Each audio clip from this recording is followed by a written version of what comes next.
La saison avec le Valenciennes FC, mesdames, messieurs, Foued Kadir.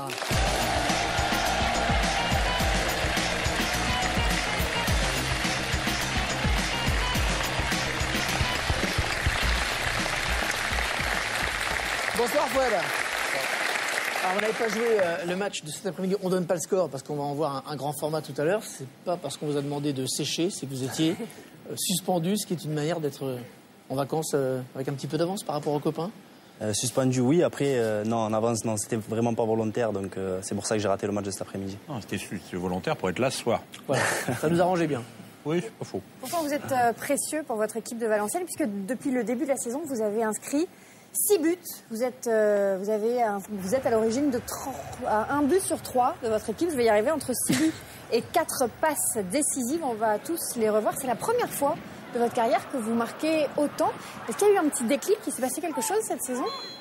Je sais pas si s'est passé quelque chose, mais c'est vrai que depuis l'arrivée du coach Vaïd à la tête de la sélection, il me booste énormément par rapport à ça.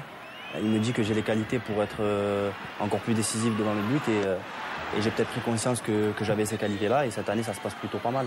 Il y a un but préféré que vous avez marqué là? Ben voilà, celui-là justement, ça tombe bien. Je pensais que c'était celui contre Marseille avec la passe décisive de Mandanda. Ah, je m'étais arrangé avec lui avant le match en fait. Ça, c'est ça. Ça c'était le dernier. Ça lui a rendu grand service en plus.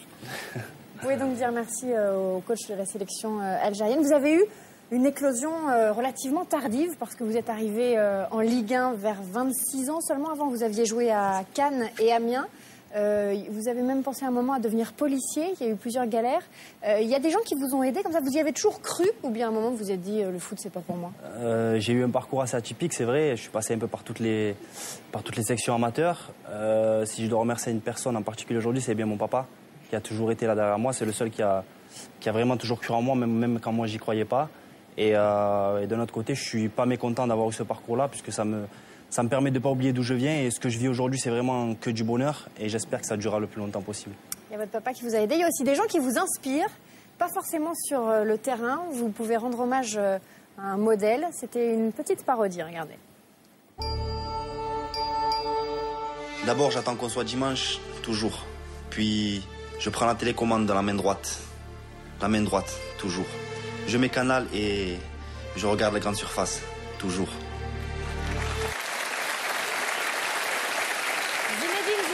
C'est un modèle pour vous.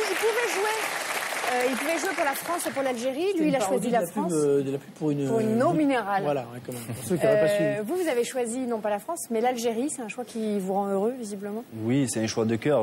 Je suis l'équipe nationale à travers mon papa depuis que je suis tout petit. Il regarde encore le championnat algérien au jour d'aujourd'hui. Donc, ça a toujours été pour moi un choix logique, on va dire. Donc, j'ai eu aucune hésitation par rapport à ça. Et Zizou, vous avez parlé avec lui?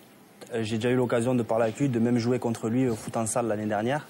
Un souvenir exceptionnel puisque c'était mon idole étant plus jeune. Il a vraiment marqué ma jeunesse et je me rappelle encore de la Coupe du Monde 98. Là où il a perdu 2 vertèbres. Vous vous souvenez de France 98, de ce garçon Bien sûr. Ouais, qui ne s'en souvient les pas. embête, je ne peux même pas l'imaginer. Vous avez une grosse culture quand même, même les joueurs. Ils sont jaloux. Seconde catégorie, vous vous en souvenez, d'accord.